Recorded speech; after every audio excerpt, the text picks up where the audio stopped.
इसमें से एक का रेस्क्यू कर लिया गया है। रोड नंबर 17 विश्वकर्मा इलाके में यह बड़ा हादसा हुआ है।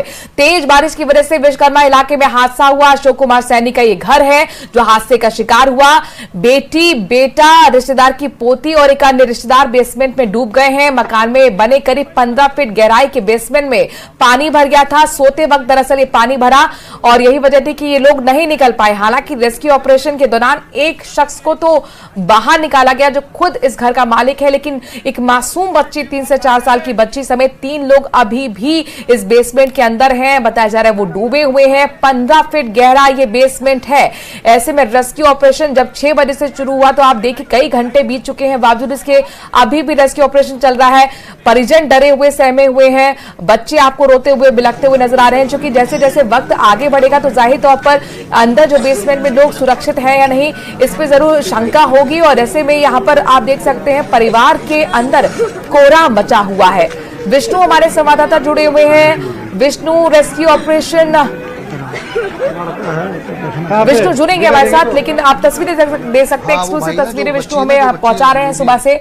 वहां के परिवार के लोगों का बुरा हाल है रो रो कर, और उनका साफ तौर पर कहना है कि 4 बजे की हादसा जब शुरू हुआ था और उस वक्त भी हमने जानकारी प्रशासन को दी थी, लेकिन प्रशासन को आते आते 2 से ढाई घंटे लग गए। अगर समय रहते प्रशासनिक अधिकारी आते तो शायद हमारे लोग निकल पाते, बच पाते। लेकिन अब देखिए वहां पर उतरने की भी तैयारी है, क्योंकि पहली कोशिश ये थी, प्राथमिकता ये थी कि पानी को कैसे बाहर निकाला जाए और उसके बाद फिर वहां पर टीम अंदर घुस पाएगी। विष्णु, अपडेट बताइए। देखिए, इस वक्त की अपडेट ये है कि एम्बुलेंस को यहाँ पर बुला लिया गया है और जो बेसमेंट में भरा हुआ पानी था उसको बाहर निकाल लिया गया। अब तीनों शवों को, जो अब तक मान चुकी है पुलिस की, उनकी डेथ हो चुकी है, उनको बाहर निकालने का जो रेस्क्यू ऑपरेशन है वो शुरू किया जा रहा है। ये बाहर की तरफ अब बाहर निकाला जा रहा है सभी शवों को, और इसके लिए जो है एसडीआरएफ के गोताखोर है वो रस्सी बांध के अंदर गए थे, क्योंकि सबसे पहले जो तीनों हैं, पूजा, पूर्वी और कमल, जो इस बेसमेंट में थे वो पट्टी के नीचे दबे होने की उनकी जानकारी सामने आई थी। तो ऐसे में परिजनों को बता दिया गया है, उनको दिखा दिया गया है और इसके बाद ये एम्बुलेंस को यहाँ पर मौके पर बुलाया गया। यहीं पर अब इन बच्चों को, इन तीनों शवों को पुलिस जो है मोर्चरी पहुंचाएगी। लेकिन यहाँ पे रोजा का बुरा हाल है, देख सकते हैं पीछे की तरफ ये बच्चा अभी मासूम है। और इसी की पूर्वी तुम्हारी बहन है? भतीजी। पूजा कौन है? मेरी बहन। पूजा बड़ी बहन है आपकी। आप कहाँ थे उस वक्त? उस वक्त मैं क्लास लेने गया था पड़ोसी से। स्कूल चले, क्लास लेने चले गए थे? बेड का वो खोलने से। अच्छा, क्या नाम है तुम्हारा? राकेश। और ये बगल का पड़ोसी है, कमल का। तो देखिए, बहुत दर्दनाक हादसा है। दोनों भाई हैं। बच्चा बता रहा है कि वो जब घटना यहाँ पर हो रही थी, जब पानी यहाँ भर रहा था, तब ये बच्चा क्लास लेने के लिए पड़ोसी के यहाँ गया था और जब लौट करके आया तब तक हादसा हो चुका था। दीवार ढह चुकी थी और अंदर ही पूजा, जो कि इस बच्चे की बहन थी, पूर्वी जो उसकी भतीजी लगती है वो, और एक कमल जो कि पड़ोसी है, वो तीनों ही वहाँ से जो वहाँ पर दब चुके थे। वहाँ पर एक बार फिर से डीसीपी से बात। सर, पानी निकाल लिया गया है? लगभग पानी निकाल लिया गया, लेकिन कुछ पानी अभी बचा। अभी कोई नजर आए अंदर? अभी टीम कोशिश कर रही है। फिर भी कोई तो इतनी, क्योंकि एम्बुलेंस आपने बुलाई है तो कोई होगा? वो एम्बुलेंस तो चूंकि हम लगातार जब रेस्क्यू ऑपरेशन चल रहा है तो एम्बुलेंस की स्थिति आसपास रखते हैं हम लोग। तो अभी एक बार रिकवर होने के बाद 5-7 मिनट और लगेगा। समय का कहा जाना मुश्किल है, क्योंकि बिल्डिंग की जो स्थिति है उसमें टीम को भी पूरी एहतियात के साथ में, पूरे सुरक्षा प्रबंधों के साथ अंदर भेजा जाएगा। पानी अभी अंदर बचा हुआ है, हम लगातार पानी को भी बाहर निकाल रहे हैं, जल्दी रिकवर कर लिया जाएगा। तो देखिए, जल्दी ही तीनों, अब तो कह सकते हैं कि शवों को रिकवर कर लिया जाएगा। यहीं से मैं आपको दिखा रहा हूँ ऊंचा करके।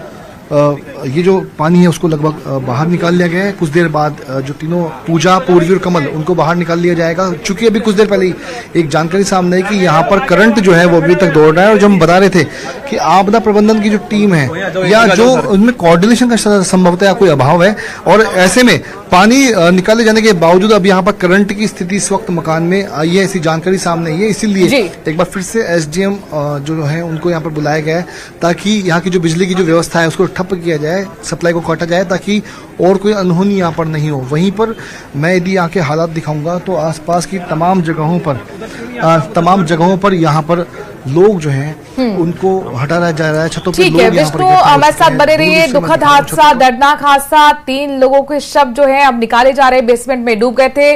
रोशन भी हमारे संवाददाता जयपुर से जुड़ रहे हैं। रोशन, आपके पास क्या अपडेट है? किस तरीके के हालात इस वक्त राजधानी जयपुर में बने हैं? चूंकि कोई भी इलाका हो, चाहे वो रिहायशी वीआईपी रोड हो या फिर गली मोहल्ले, सब जगह जबरदस्त तरीके से पानी भरा हुआ था। देखिए, राजधानी जयपुर के अंदर इस बारिश के बाद में हाहाकार मचा हुआ है। जगह जगह जल भराव की स्थिति है। सरकार के जो अधिकारी हैं वो अभी तक जो फील्ड में नदारत नजर आ रहे हैं। हालांकि जो जयपुर ग्रेटर मेयर है सौम्या गुर्जर, वो अभी इस वक्त फील्ड में मौजूद हैं। द्रव्यवती नदी का ये जो इलाका है जहां पर रेलिंग टूट गई थी, इस द्रव्यवती नदी के ऊपर सुबह हमने तस्वीरें दिखाई कि किस तरीके से यहाँ पर जो चौपहिया वाहन है वो फंस गया था, बहता बहता बचा था। यहाँ पर रेलिंग पूरी टूट चुकी है। आप यहाँ पर देखिए, खुद यहाँ पर मेयर जो सौम्या गुर्जर वो हमारे साथ मौजूद हैं।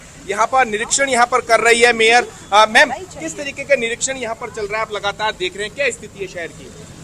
देखिए, स्थिति तो अभी खराब ही है और जिस तरह पानी इतना